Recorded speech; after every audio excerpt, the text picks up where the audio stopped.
Hey everyone, good morning. I know it's a little late, but I was trying to get on a little bit earlier, but my day just got away from me. It's almost 10:30 in the morning. Today is Wednesday and it is March 26th, but I had a couple things I wanted to update you on before my day gets away from me, and that unfortunately it gets really crazy. I'll say I have nothing on my calendar today, and then I'm literally on the phone from 7 in the morning until sometimes 7, 8, 9 o'clock at night. So, first, I want to announce from District 44, thank you guys for coming out and voting yesterday. Simca Felder won his election yesterday. So he will be moving over from the state legislature. He's filling Coleman Yeager's spot. He is a supporter of retiree issues, and he did sign a letter supporting 1096. So I'm hoping as soon as he gets in his office and settled, that he would be on our bill. So please start making your way. If you're in that district, go on over to his office and start welcoming back to the neighborhood, because now he will be local. And so there'll be other things coming in the near future about the race to fill his seat and then the race to fill that next seat. So stay tuned, because things are going to start moving in the next couple of months on that. So if you are District 44, Coleman Yeager's former district, Simca Felder has won that seat yesterday. It was a great victory for him and for us as well, because he does support what we're doing. Good morning, everyone. It's good to see you guys. Thanks for popping on in this morning. So that's our first announcement. Next, remember, we keep giving you dates to put on your calendar. We had April 17th is our in-person mayoral forum. Today, that sign-up sheet will be coming out. We have like about 400 seats in that forum we want to fill with retiree tushies. So make sure when you sign up for you and your guests that you'll be bringing with you, okay? So I'll make sure that goes out today. It'll go up on our Facebook page, and probably maybe tomorrow I'll send it out in a newsletter to email it out to everyone. That's the 17th. April 16th, the day before, I'm planning a rally at City Hall.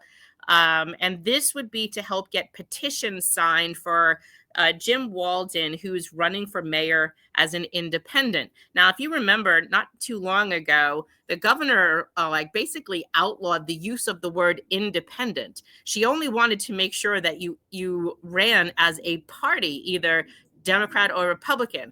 And if you wanted to run as a third party, you had to make up some other name that no one would know. So literally, Jim sued to be able to use the word independent, but we may not know if he'll be able to use that word on that line. He may have to make a title, a name of a party.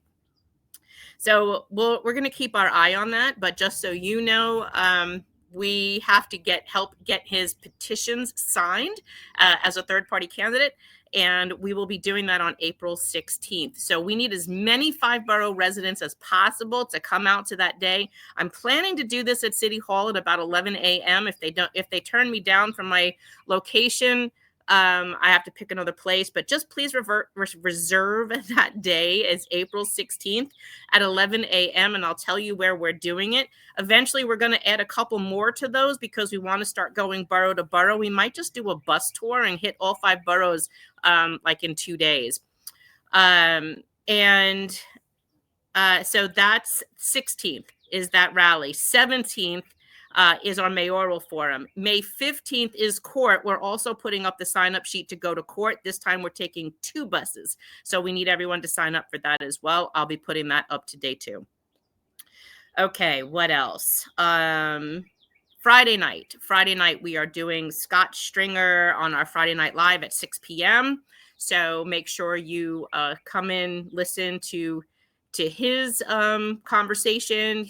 If you don't know who he is, get to meet him, hear questions, answers. You can talk to him just like we've been doing with the other candidates, and that's really been working out well. So I think, and then tomorrow is the 27th, 4 p.m., major rally to protect the pension funding, to stand against what was happening, being, I guess, put in place by DC 37 and the United Federation of Teachers. That rally is 4 p.m. tomorrow at the governor's office. It's 633 3rd Avenue. I think it's between East 40th and 41st Streets. Let me just pull up that flyer real quick. and it's at 4 p.m. Please come on out, because you'll be standing in solidarity with active people, active union members, retired union members from all organizations, that when they heard about this, they were furious because no one told them. And so remember, I'm going to do another video today. I filmed it yesterday. I was just need to just run through it one more time, make sure it's okay for sound quality. But what I want you to understand is when people keep lying to you and then start saying disinformation, misinformation on the internet, that's all fake news. No, it's not fake news. So let's kind of lay this out simply as I can, because this was the subject of my video that's coming out later today. So you've heard that DC 37 and the United Federation of Teachers, Henry Garrido, Michael Mulgrew, have been against 1096, our city council legislation. You've heard that they're against our state bill. They're actively lobbying against both. They consider them a threat to the union. They're dangerous for collective bargaining. It impairs their ability to negotiate. Scary, right? So they're literally lobbying against our bill, literally, like right now, in the city council and in the state legislature, because they think our bill is a danger to them. Okay, let's just now put that aside 1 second. Now you have this pension Ponzi scheme that comes about. And when it got exposed by our organization and the UFT bloggers, Arthur and them and Kate, all of a sudden, everyone started to scramble. Then they said they were against it. They didn't vote on this. Well, you didn't vote on it. Like, well, I didn't ask you if you didn't vote on it. Did you know about it? And then we learned that this has been a topic of conversation going back 2 years. When we won the Bentkowski case in 23, since they couldn't take our funding, what did they do? They tried to do this. They tried to get money by reducing what the city had to pay into the pension system by $600 million a year. Does that number sound familiar? 600, the number keeps coming up. So, okay, got it. So Michael Mulgrew admits in one of his meetings that they were working on this for the last 2 years. Henry Garrido's got a sudden case of amnesia. Now, both unions were up in Albany. This bill has been buried in the budget, the state budget, since February, right? Yet both unions took busloads of employees and retirees to Albany in like March 3rd or 4th, DC 37, I think the 11th or 12th was UFT. No one mentioned to any legislator about this pension Ponzi scheme. Nobody. And they knew about it. And they've known about it for 2 years, right? So you have that. They didn't lobby against this bill, but this bill is scary. Then we find out yesterday, when we called the legislature, that they have not heard from Michael Mulgrew, the United Federation of Teachers, Henry Garrido, DC 37, against this legislation. You know who they heard from? Retirees and employees, and not the leadership. No leadership has denounced this, but organizations are, like retiree organizations, some retiree organizations standing with us, like transit groups, frustrated. Unions are standing against this. Even the uniformed unions who are against this are letting legislators know that they don't agree with this either, because if they do it with UFT, Vernisers, BERS, and TRS, eventually they will try to force them to do it as well. So they stood against this. So let me ask you a question now that you have all of that laid out before you. They're lobbying against our legislation because it's scary and a danger to them by their perception, right? If the pension Ponzi scheme isn't approved by them, or they don't support it and they think it's bad, why aren't they activating their armies against it like they are our bill? That's another really good question, right? They're not answering that question either. And that means if they have not called the legislative committees, both in the state, Senate, and the Assembly, to say we don't support this, guess what that means? That they do support it. It's just like you'll hear Michael Mulgrew say, we don't support Medicare Advantage at this time. We don't support the pension Ponzi scheme at this time. So understand, when you hear that same language, even Michael said it again the other day. He said something like, we're we're withdrawing our support for this because we don't have a good partner in City Hall. No, it's because your ass got exposed doing something that if people knew about wouldn't support you doing. And the mere fact that there's 5 pension systems and only 3 controlled by Henry Garrido and DC 37 are involved in this says enough for us to know that the others who were fighting also against the Medicare Advantage didn't want any part of this either. So there's that rally tomorrow. It's a lot of organizations, a lot of retiree groups, a lot of active workers coming out. Stand in solidarity. Let's go to that event. It's March 27th, tomorrow, Thursday. It's 4 p.m., 633 3rd Avenue. Stronger Together Coalition to secure your pension payments. It is really important to come out. Michael has a question. He says, didn't the NICERS and TRS board have to vote to agree to this, and isn't Henry on the board? So yes, Michael, I have to go back and double check. I picked up the TRS board, so let me tell you about that. They should have voted on this, and I honestly think that they may have not done it to deflect, and here's why. Yes, Henry Garrido is on the board of NICERS. So is Local 237, Greg Floyd, and so is John Chiarello from TW Local 100, who's the union president who took over when Richie Davis got fired a couple months ago. On the BERS, there's several representatives, but one of those reps is Donald Nesbitt, also DC 37. And he was saying yesterday on Facebook that they were adamant against this and they just voted no. Well, the budget's going to be passed next week. Why would you take up that vote now when this bill has been around since February? And if you go to the TRS website, pull up their agenda and pull up their video of their meeting. And I have not done this yet for BERS and NICERS, but I will do it today. So on the NICERS agendas, they talk about this resolution. And they had a meeting on the 20th, and it appears that there was great support for this UAL resolution that was supposed to be done on March 20th. However, when they went to move to the resolution on the agenda on the 20th, Tom Brown from UFT wanted it off the agenda. And then Michael Mulgrew starts talking about they don't want to do this now, but they want the trustees to be able to have this tool to use in the future if they so need it. So,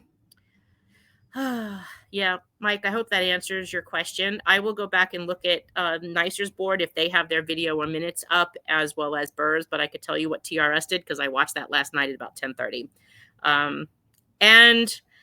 And I don't believe, I think this was played, because I think what happened was they wanted that plausible deniability. And that's why it wasn't like someone sneakily did it. I think this was like, hey, you put this in there and I won't say anything. No one will find out about it. It's okay.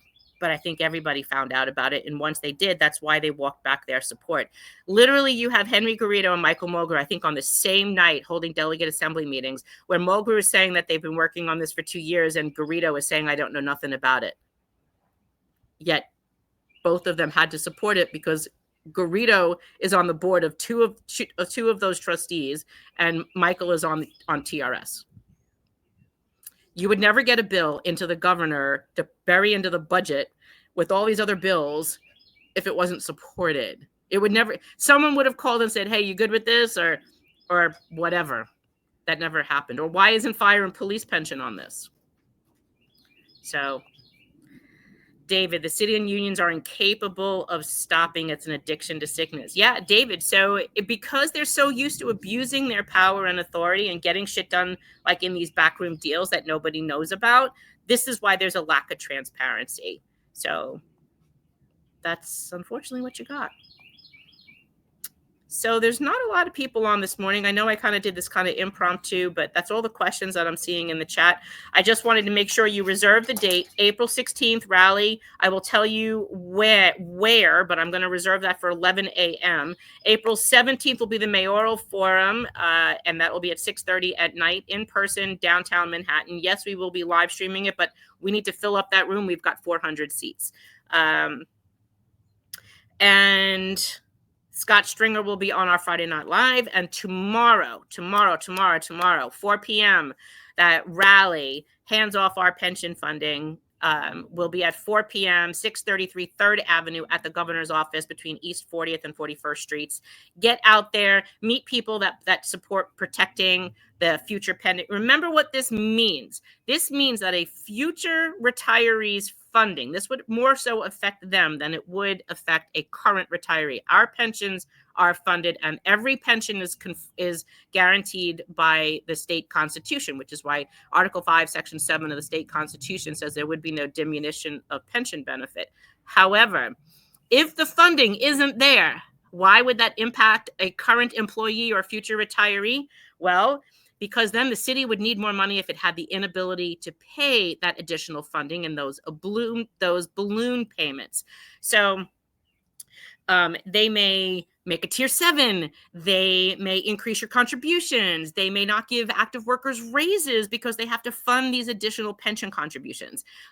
This is kicking the can down the road. And you would have thought like someone with a brain in their head would have said, this is bad strategy. We shouldn't be doing this. Stop doing this to people who are active and don't know what the hell's going on with these pension schemes. And then, of course, it's a telltale sign that the funding was $600 million a year for the next 7 years. Henry Garrido says that the city told them that they owe $3.4 billion for the failed agreement, and now that's $3.4 billion as of today, according to Garrido.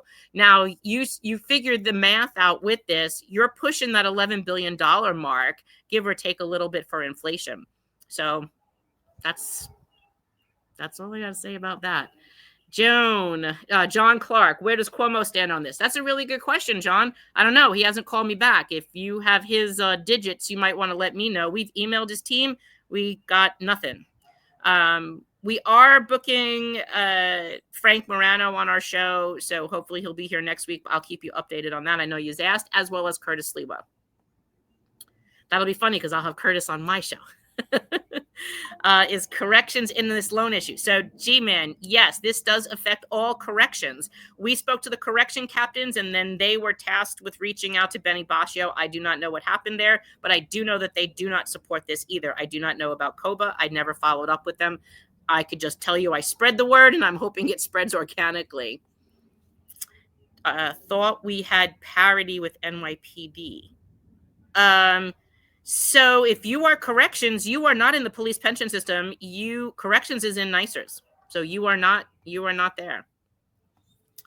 Jeffrey, just remember how all this got started and we are still paying the price for these two characters. Amen, brother. So that's all I'm seeing question-wise in the chat.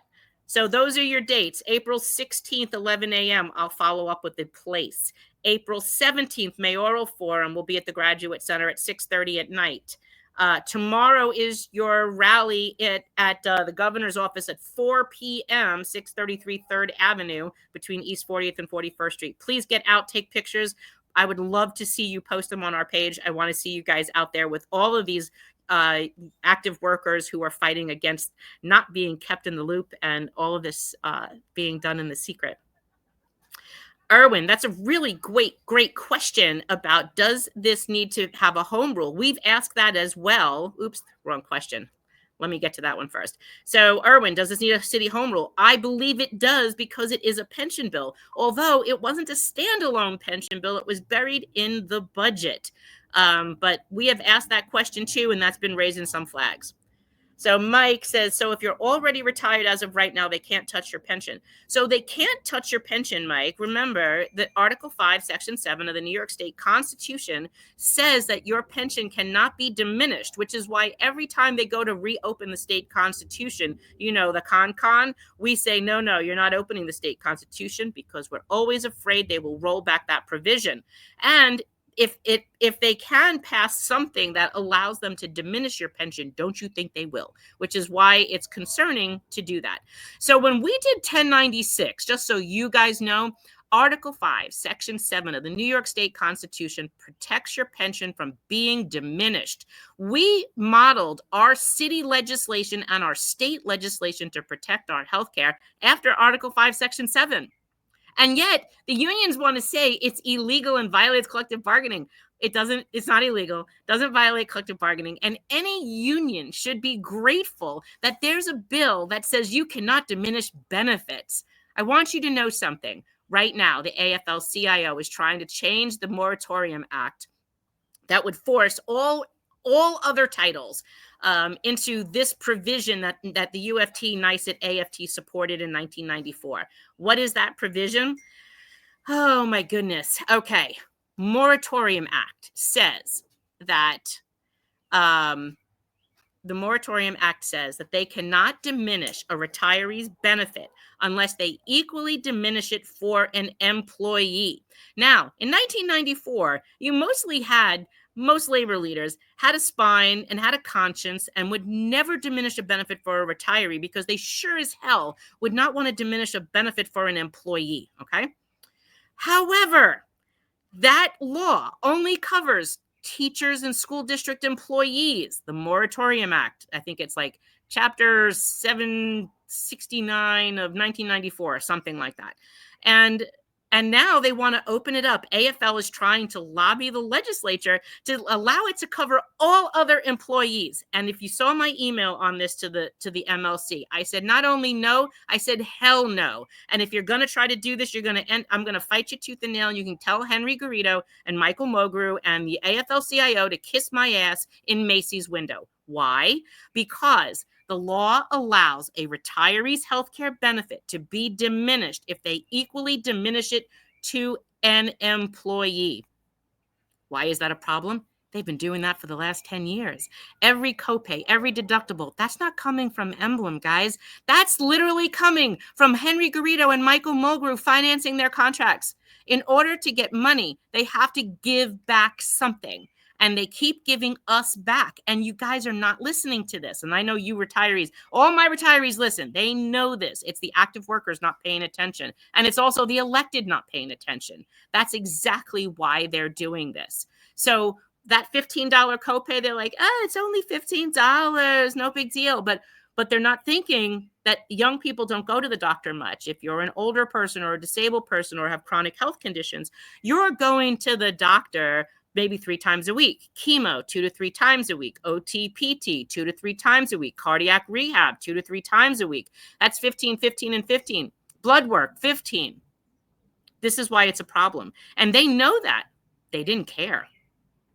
So we want to stop this. And that's why our health legislation in both the city and the state is going to still be pushed, even if we win our argument in court come May 15th, because they were going to keep doing this. The city's already telling us they're doing it. They're not going to stop, and the costs are going to increase. And that's because the MLC keeps agreeing to it to finance their contracts on your back. And most of the actives don't even understand this. I'm so glad that there's a lot of teachers that are listening to this finally, because we've been putting up these documents. We've been showing this. We can show you their negotiations. So pay attention to that. Share that information, because that's why it's just really, really ugly. Let's see if there's any more questions. Not nice. Mr. Figueroa, it's just amazing how unions, especially TW Local 100, follow suit with other unions to stay in poker, but of course no one listens to it. No, because they want money and they don't want to give back on their own back. But that's why I'm not supporting the Moratorium Act change. Today, you have union leaders that are willing to diminish benefits for retirees and diminish benefits for employees. And many people don't understand that it's actually the Municipal Labor Committee that is doing it. And who's the MLC? Largely DC 37 and the United Federation of Teachers, because they are the only two unions in history that have leveraged all the other unions for healthcare givebacks to finance their contracts. Hard stop right there. Mike, thank you so much for that answer. I truly appreciate it. And believe me, I know the city can take it, and they will. Yes, they will. And that's why this legislation is not going away, even if we win this case. Okay. So I want to put up this flyer. Remember, Friday night live, 6 p.m., March 28th, we'll be doing a Q&A with Scott Stringer, who's a mayoral candidate. Put that on your calendar. That'll be this Friday. I'm trying to book Frank Morano for next Friday. I'll let you know about that tomorrow, probably, or Friday. I'll let you know Friday. And here's the flyer for Hands Off Our Pensions. NYSER's rally, tell the governor and the mayor no to the $11 billion Ponzi scheme to, quote, stabilize pensions for the balloon payment in 2033 to 2044. It puts pension funding at risk if this passes. We must move now. March 27th, 4 p.m., 633 3rd Avenue, New York, New York, between East 40th and 41st Street. So that's all I got, guys. Thank you for listening. Share this message. I only streamed today's message in YouTube and our Facebook, both our public and our private page. Your link today, if you click this, brought you to our public Facebook page. So thank you for listening. I will see you Friday. You'll hear me on the radio Friday morning. I'm trying to see if I can get Evangeline from the Stronger Together, who will be at that rally tomorrow, to come on. And if she can, I'll bring her on Friday morning on WBAI, and then Friday night will be Scott Stringer. Have a great morning, everyone. Enjoy your week, and I'll see you tomorrow. Friday. I'll see you Friday. Don't speak what you don't understand. The truth is not in your command. Don't shout about what you think is fake. The decision isn't yours to make. Don't lie about the way things are. Tall tales will take you very far. Don't scoff when they say it's the end. In this life, you know you can't pretend. The days pass by.